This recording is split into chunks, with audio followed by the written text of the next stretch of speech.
Hello everybody!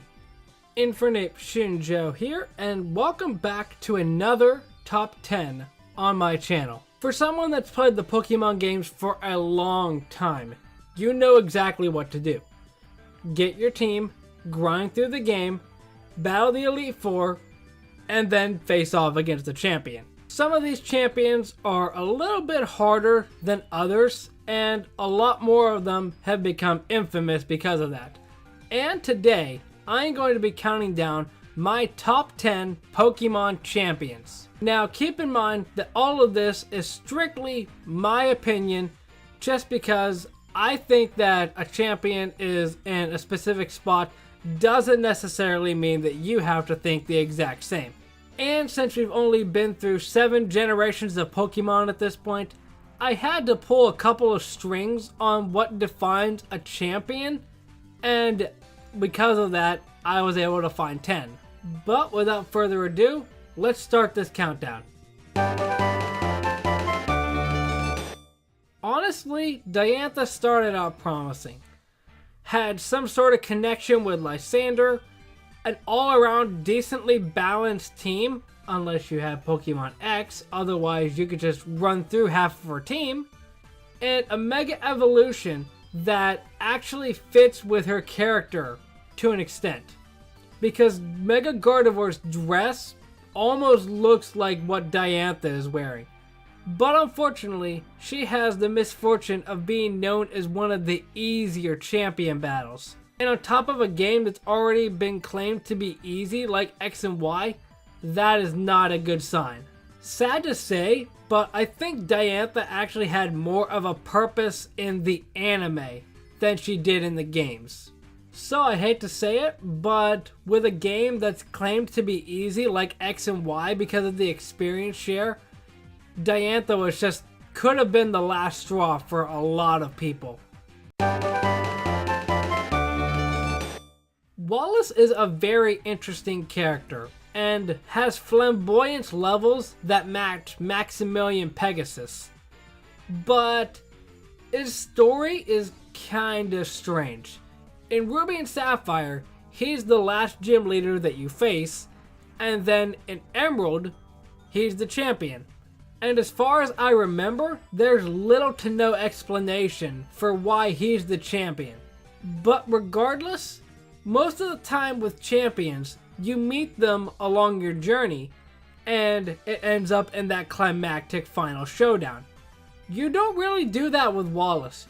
You meet him maybe half hour before you're ready to challenge the gym because of the whole Groudon Kyogre Rayquaza event. But then when you beat him and go to play Pokemon Emerald later and find out he's the champion, something clicks in your head and says, oh yeah, I actually forgot that he was a character. And especially in the anime, they basically just turned him into a contest superstar and all but forgot his champion background. But with a region like the Hoenn region that had 2 different champions, it would have been weird to try to explain that.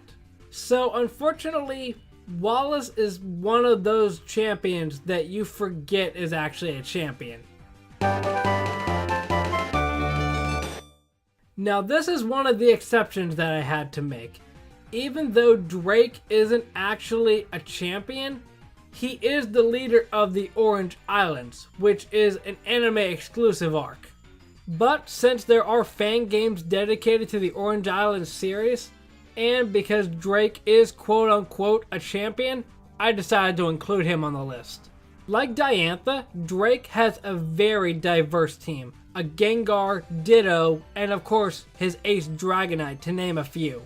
But this one's a lot harder to judge because this takes place in an anime setting rather than a video game setting where you typically meet the champion before you battle him.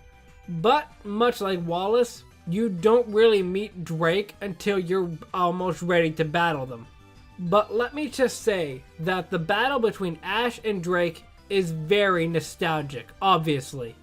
But Ash and Drake only share maybe 2-3 lines of dialogue before the battle, and then after Ash wins, they up and forget about Drake. Sorry that you're so forgettable, Drake, but at least you're the only champion that Ash actually defeated.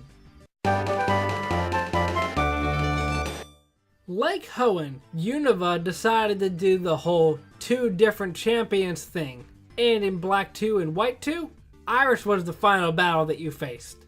From somebody that's actually never battled Champion Iris myself, I can't tell you from experience how the battle was, but I have seen videos about battling Champion Iris, and I really love the theme, first of all. Especially with the whole cosmic background during the whole battle.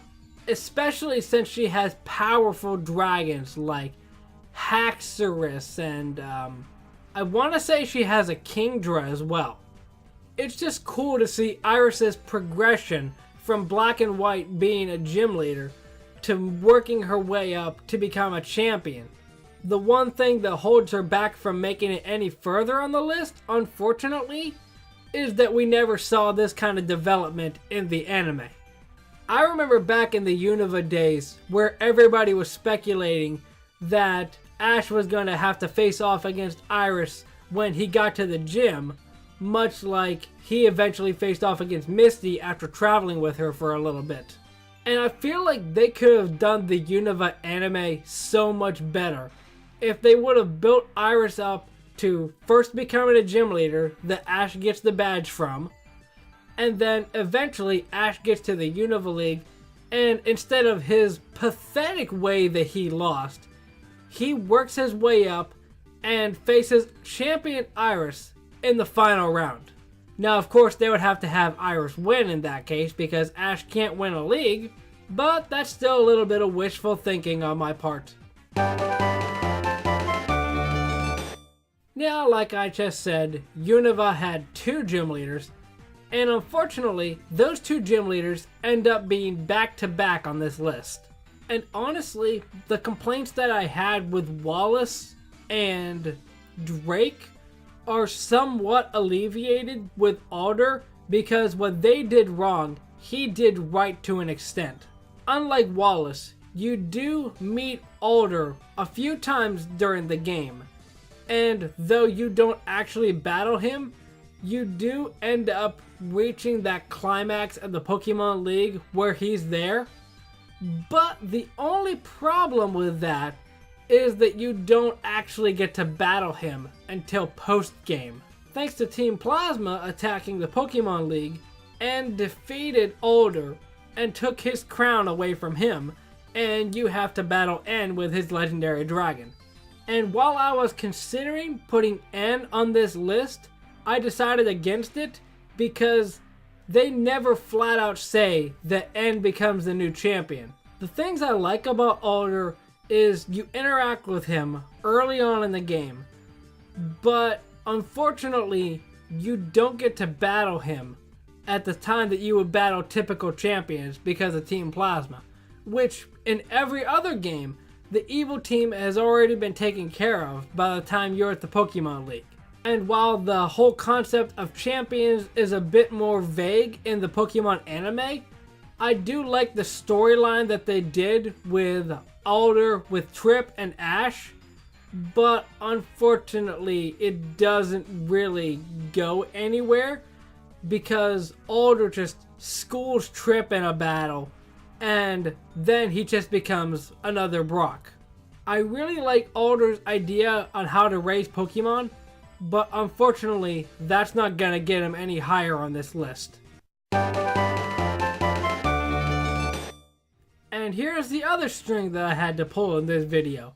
I'm sure for a lot of people back in the day, the fact that you climb all the way up to Mount Silver and end up finding the previous you from Red, Blue, and Green that you have to battle was a huge thing. Not speaking from personal experience, but I can guarantee that for anybody that climbed all the way up to Mount Silver and found the previous you from the previous game that you played waiting there to battle you was a huge epiphany. And while the whole term of champion is a lot more loose with Red, the main reason that I decided to include him on here is for a lot of times when I see people playing through the Gen 2 games and Heart Gold and Soul Silver by default, they typically decide that they're not going to play till the champion. They're going to play all through Johto, all through Kanto, and the final boss is going to be Red, making him a pseudo champion to me. Plus, let's be real, the people that made Gold and Silver intended for Red to be a final boss. So it feels stupid for me not to include him on the list.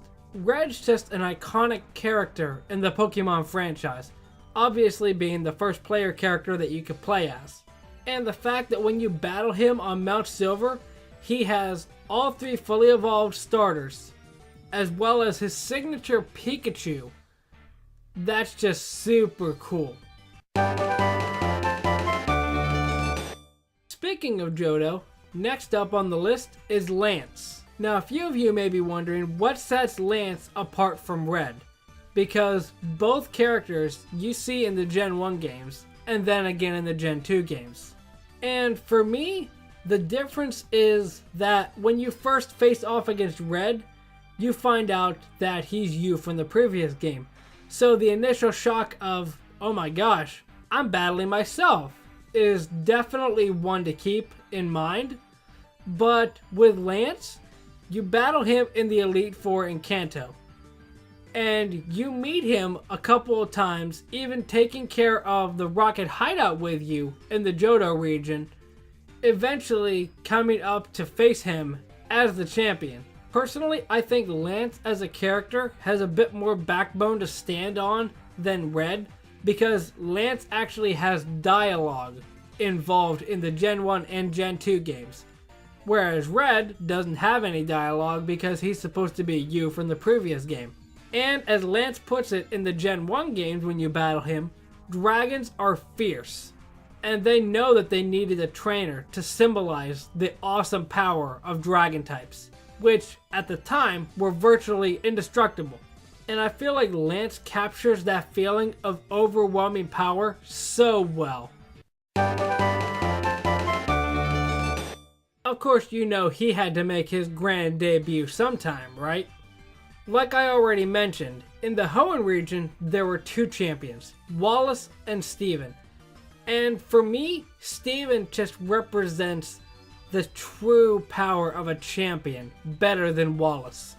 At the time of the Gen 3 games, the only other Steel type user that we had was Jasmine, and while she was a very good character as well, I feel like Steven was a lot more menacing with his Steel type Pokemon. With strong Steel types like Aggron and Metagross eventually becoming Mega Metagross in the remakes, Steven was a force to be reckoned with. And like a few other champions on this list, you actually meet him on your journey. For somebody going in blind playing the Gen 3 games, there is no hint about Steven being the champion. So as you step up there to find out that Steven's the champion is definitely a shocker. And the fact that Steven not only has 1 role that he plays in the anime, but 2, being in the Hoenn region and then coming back in the Kalos region for the Mega Evolution specials, was super cool. And personally, I just like Steven's involvement with the plot of the Hoenn region games. Runner-up on this list is Blue, or whatever nickname you gave him in the Gen 1 games. Of course, you know the story of Blue. He's your rival, you battle him a few times on your travels, you take part in friendly battles with him along the way, unless you're watching Pokemon Origins. Not so friendly. To working your way up the Elite Four, only to find out that your rival got there before you. When you enter a gym, and you go on one of those statues, it says that your rival just beat that gym before you got there. So the fact that your rival is always 1 step ahead of you, but you still manage to defeat him in the end, is such a cool story. Especially since the fact that Blue is one of the few rivals that is actually a jerk. And like Alder, Blue actually has a semi-balanced team.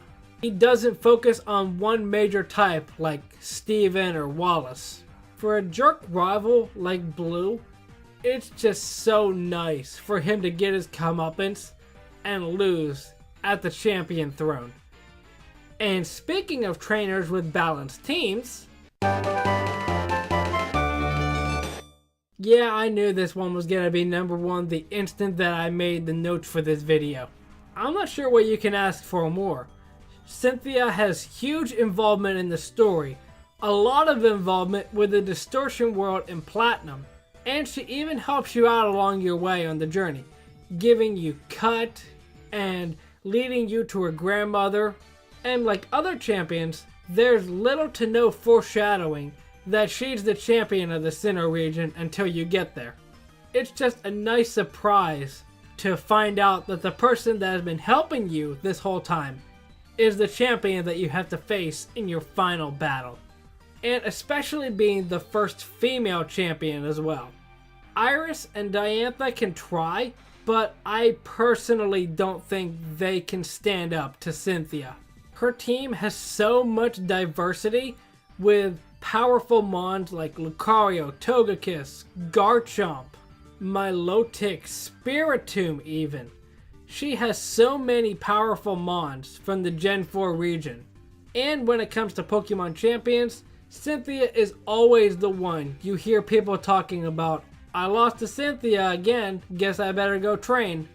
Cynthia is notorious for stopping people from entering the Hall of Fame. Especially considering in the anime, she had such a huge role with Ash and Paul's relationship, and then comes back in the Black and White series later. Cynthia has so much involvement in both the games and the anime that it's just unparalleled from every other champion. And it is so refreshing to see that you can battle her in Sun and Moon. But that is going to do it for today's video. Let me know if you liked it by hitting that like button down below and subscribing so you don't miss any other videos. Let me know what your top 10 champions are down in the comment section, and I will see you in the next video. Momentai.